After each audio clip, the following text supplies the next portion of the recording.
Bonsoir et merci de nous rejoindre pour une nouvelle édition du 7-8 Loisirs sur TV 78 chaque jeudi. L'essentiel des informations pour passer un bon week-end dans le département. Voici le sommaire de cette semaine. Le 21 septembre, ce sera le World Cleanup Day. L'opération est mondiale. La France y participe depuis l'an dernier. Cette année, dans les Yvelines, des dizaines de villes sont mobilisées, dont Montigny-le-Bretonneux. L'organisatrice locale est en plateau. Les journées européennes du patrimoine vont débuter. Tour d'horizon du programme dans le département. Et il y en a pour tous les goûts. Et puis l'agenda complet, bien sûr, de vos sorties avec du sport, notamment tennis et natation. Pour débuter, j'accueille sur ce plateau Annie Rosebas. Bienvenue en plateau. Merci de nous avoir rejoints. Vous êtes la présidente de Je respecte ma ville sur Montigny-le-Bretonneux et vous allez organiser cette journée de nettoyage de la planète sur la commune de Montigny-le-Bretonneux. C'est déjà une tâche bien lourde. Cela va se dérouler dans l'ensemble des quartiers de la commune. Comment ça va s'organiser concrètement cette opération du 21 septembre Dans les 8 quartiers, effectivement. C'est la deuxième fois que nous le faisons à Montigny-le-Bretonneux. On a commencé l'année dernière avec le quartier des Prés. On s'est bien amusé et cette année, on a décidé de le faire dans les 8 quartiers de la ville. Ça reste un moment convivial finalement. Forcément. Même si on va en parler aussi, le constat est toujours alarmant malheureusement. Parce qu'il faut souligner quand même ces incivilités-là. Et ces opérations de nettoyage, vous les avez déjà débutées en cours de semaine avec les plus jeunes au collège Giacometti. Donc à Montigny-le-Bretonneux, nous vous avons suivi. Reportage. L'activité de ce mercredi après-midi au collège Giacometti est un peu particulière. Après avoir formé les 3 équipes, les 25 volontaires s'équipent des gants, des pinces et des sacs recyclables bien entendu. L'association Je respecte ma ville les a conviés à une séance de ramassage de déchets. L'histoire de la planète maintenant concerne beaucoup les écoliers. Ils sont engagés, pas les écoliers surtout, les jeunes aussi. Ils sont engagés dans la préservation de l'environnement. Et aujourd'hui, c'était sur la base du volontariat. Et ils sont tous venus parce qu'ils avaient envie de faire du bien à la planète. Et c'est formidable. Bouts de papier, bâtons, de sucettes et emballages de bonbons constituent l'essentiel de la récolte dans la cour de récréation. Des jeunes qui se montrent sensibles aux causes environnementales. Tout ce qui est écologie, c'est plutôt important. Avec tout ce qui est réchauffement climatique et tout, il faut qu'on commence à se bouger, etc. Alors même s'il faut commencer par un petit bout, autant commencer par là. Et ensuite, on va continuer et revenir devant.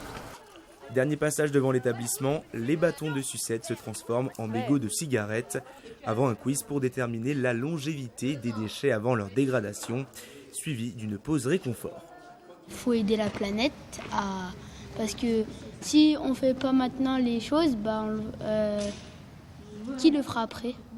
Sur la base du volontariat, nous sommes passés avec 3 élèves de 5e qui ont initié le projet dans les classes. Nous avons pris 5 minutes, pas plus, pour expliquer ce que c'était que le World Cleanup Day, dire aux élèves que nous pouvions le faire à échelle locale et 5 minutes ont suffi justement pour recueillir 26 à 30 candidatures et sur ces presque 30 candidatures, à peu près 25 élèves étaient présents ce jour. Les ramasseurs du jour vous invitent à les rejoindre samedi pour cette journée internationale du ramassage de déchets. L'opération s'est déroulée avec les plus jeunes. Est-ce que le message passe bien auprès de ces jeunes justement ? Très bien, beaucoup. Et surtout, cette école-là, le collège Giacometti, c'est une école qui est vraiment engagée dans l'éco-citoyenneté. Ils font beaucoup d'opérations responsables toute l'année et c'est avec plaisir qu'ils nous ont accueillis mercredi dernier. Le World Cleanup Day a été lancé il y a maintenant une dizaine d'années dans certains pays, dont la Lettonie notamment. Ça fait seulement 2 ans en France. On pourrait se dire aussi que toutes ces incivilités auraient pu être évitées beaucoup plus tôt. Là, aujourd'hui, 10 ans après le lancement à travers l'Europe, 2 ans après le lancement en France, vous faites toujours le même constat ? Oui, mais c'est 10 ans de l'existence de la fondation qui a créé le World Cleanup Day, mais c'est 2 années seulement qu'existe la journée même de nettoyage. Et est-ce qu'il y a une amélioration, ne serait-ce que ce que vous avez pu réaliser avec le collège Giacometti ? Exactement. Il y a eu une sensibilisation, la sensibilisation fonctionne ? Beaucoup. Oui. Ils font attention aux déchets qu'ils jettent, ils passent le message à leurs parents, c'est aussi là l'objectif ? Ils ont déjà beaucoup plus conscience que nous en avions quand on était plus jeunes. Est-ce que tout au long de l'année, vous menez d'autres opérations de ce type ? Bien sûr. Notre association a pour but de sensibiliser au respect du cadre de vie. Donc, notre terrain d'investigation, c'est les fêtes de quartier, les fêtes d'école, les fêtes d'entreprise même. Et maintenant, on va en maison de retraite. On fait beaucoup d'actions justement pour déjà créer du lien entre les gens et puis évangéliser pour que la planète reste propre et notre ville surtout. Nous, Je respecte ma ville. Qu'est-ce qui vous a poussé, vous, justement, à lancer cette association Je respecte ma ville ? C'est parti d'un agacement. du constat que les caddies prenaient beaucoup de place dans les parties communes des immeubles. Et donc, avec des voisins, on a décidé de faire une action, de faire quelque chose. On a rencontré notre bailleur. À l'époque, c'était le logement francilien, qui est devenu Millevis, qui nous a aidés dans la première campagne que nous avons menée dans la résidence. Et puis après, on s'est dit, bon, maintenant qu'on s'est attaqué aux caddies, on va peut-être s'attaquer aux balcons encombrés, on va s'attaquer aux dépôts sauvages. On a beaucoup de travail, c'est vrai. Et puis on s'est dit, puisque ça commence à marcher, on va peut-être s'étendre à la ville et puis se faire connaître et faire des actions beaucoup plus grandes. Et puis cette action symbolique aussi, puisqu'elle se déroule partout en même temps dans l'ensemble des pays. Et nettoyons la planète tous ensemble pendant ce week-end. Il y a les journées du patrimoine et puis il y a aussi cette autre opération à travers le monde entier.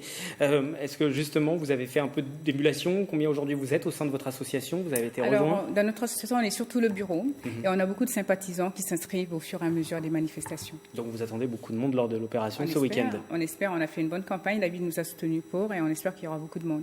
Rendez-vous au cœur de vos quartiers à Montigny-le-Bretonneux. Et puis, si vous n'êtes pas dans cette commune, à travers les Yvelines, de nombreuses villes participent. Le programme complet sur un site internet World Cleanup Day. Et vous aurez toutes les informations. Merci à vous d'être venu. Merci.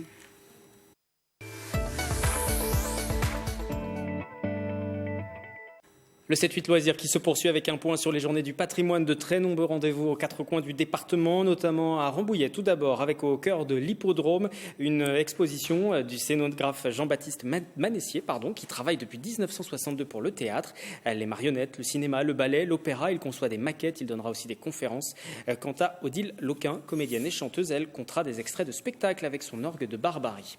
Au même moment, à Poissy, c'est toute la ville qui propose des visites. Le musée du jouet, le prieuré Saint-Louis, à la Villa Savoie, la collégiale Notre-Dame, programme très riche avec là aussi conférences et spectacles. Et puis, autre possibilité de sortie, une visite des salons de la préfecture et de l'hôtel du département le dimanche, un bâtiment construit sur l'ancien chenil du roi, inauguré en 1867, qui a été le cadre de plusieurs événements politiques de première importance. L'ancienne ville nouvelle de Saint-Quentin en Yvelines ne manque pas non plus d'arguments pour vous séduire. Vélodrome à Montigny-le-Bretonneux, observatoire à Guyancourt, Port-Royal des Champs aussi à Manille-les-Hameaux. Le château de la Verrière, encore de plaisir, vous propose des visites commentées. Et puis, bien sûr, rendez-vous aussi à la commanderie d'Elancourt, le nouveau lieu centralisateur de la culture pour l'agglomération. Saint-Quentin-en-Yvelines, c'est une réussite. Et c'est une réussite dans tous les domaines, et donc en particulier aussi dans la culture. Justement, on va avec la nouvelle, je ne peux pas appeler ça la nouvelle culture, mais la culture adaptée au mode de vie des habitants. On n'est plus, il n'y a pas la danse d'un côté, puis la danse classique, en fait. Voilà. C'est en fait avec les nouvelles méthodes, et puis en fait, vous voyez que le numérique s'introduit partout, et c'est ça que l'on veut développer.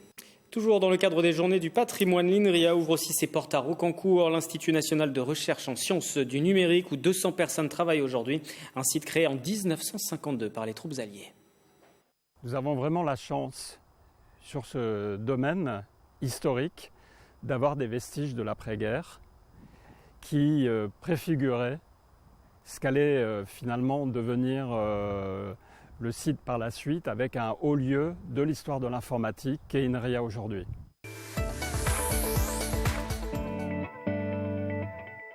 En sport à présent, rendez-vous au centre aquatique du lac à Montigny-le-Bretonneux pour des animations pour la famille avec des défis, des structures gonflables, entrée payante au tarif habituel. Ce sera samedi 21 septembre. Et puis du tennis également avec le tournoi international Futur, une douzaine de nationalités différentes, des joueurs classés entre les 300e et les 500e premières places mondiales. Ce tournoi qui existe depuis 1993 à plaisir.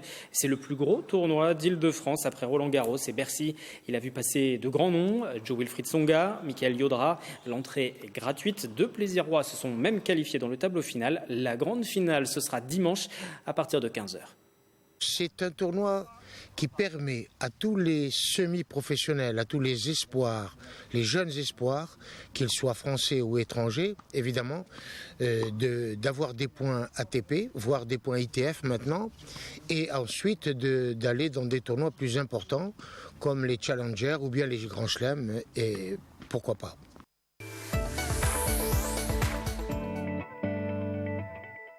Quittons les Yvelines à présent avec nos confrères de Via Grand Paris, chaîne régionale diffusée sur la TNT, qui vous propose de découvrir aujourd'hui l'exposition de Yann Arthus Bertrand à la Défense. Yann Arthus Bertrand expose son patrimoine photographique. La Grande Arche de la Défense accueille sa toute première rétrospective. Legacy revient sur 50 ans de travail, de ses premières prises de vue au Kenya jusqu'au portrait de Français qu'il continue encore aujourd'hui. Au total, 280 clichés et 5 films remplissent l'espace de 1200 mètres carrés. Avec cet héritage, Yann Arthus Bertrand encourage désormais la nouvelle génération à s'engager pleinement dans un métier qu'il vit comme un rêve. La Terre est une œuvre d'art et je suis vraiment que le témoin de tout ça. On n'est pas un artiste chaque fois qu'on appuie sur le bouton, loin de là. J'ai eu beaucoup de chance. J'ai un métier de rêve. Je pense que tous les jeunes qui viennent me voir et qui ont envie de le faire, je leur dis tous, essayez, n'abandonnez pas. Ça va être difficile, compliqué, mais si vous y arrivez, vous serez l'homme le plus heureux du monde. D'être photographe, aujourd'hui, c'est d'aller dans le milieu que tu as envie de faire. Si tu aimes la mode, si tu aimes tu vois, les animaux, tu aimes le sport, tu peux pénétrer ce milieu et c'est une chance formidable. Il ne faut pas être très malin pour être photographe. La preuve, regarde de moi. Artiste engagé, Yann Arthus Bertrand livre un bilan contrasté avec Legacy. Il exprime une pensée partagée entre inquiétude pour la planète et amélioration des conditions de vie humaine. C'est un peu l'héritage que ma génération laisse aux jeunes. Il y a du bon et du mauvais. Donc c'est une réflexion sur où va le monde, où notre génération a emmené le monde. Quand je suis né, on était 2 milliards, aujourd'hui on est 7 milliards 700 millions. Le monde va beaucoup mieux, on vit beaucoup plus vieux, il y a moins de mortalité infantile, il y a plus de démocratie, il y a moins de gens qui ont faim et en même temps, on s'est beaucoup occupé de l'homme, d'être pas assez de la nature qui nous entoure et du climat.